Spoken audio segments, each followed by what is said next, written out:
Seorang pengacara di kawasan Ciracas, Jakarta Timur diteror bom Molotov. Teror diduga berkaitan dengan kasus yang saat ini tengah ditangani korban.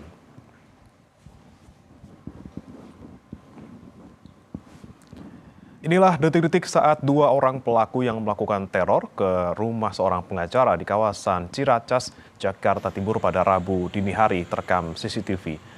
Selain mendapat teror bom Molotov, istri korban juga menerima teror pesan WhatsApp dari nomor tidak dikenal.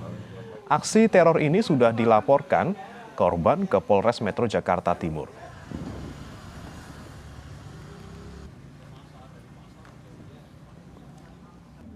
Sekitar jam setengah tiga pagi, yaitu terjadi pelemparan bom Molotov kemudian mengenai pintu ini. Di pintu nggak masuk ke dalam, yang kebakar itu di bagian luar. Sampai ke dalam itu karena minyaknya itu ke dalam, saya ikut dibakar ke dalam.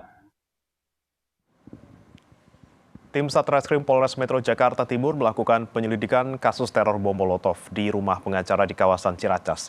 Penyelidikan dilakukan di sekitar lokasi, termasuk memeriksa kamera pemantau yang berada di sekitar lokasi kejadian. Kata polisi, penyelidikan kasus teror bom Molotov ini terus dilakukan, termasuk menyelidiki identitas pelaku. Ya, saat ini Polres Metro Jaktim, Satreskrim Polres Metro Jaktim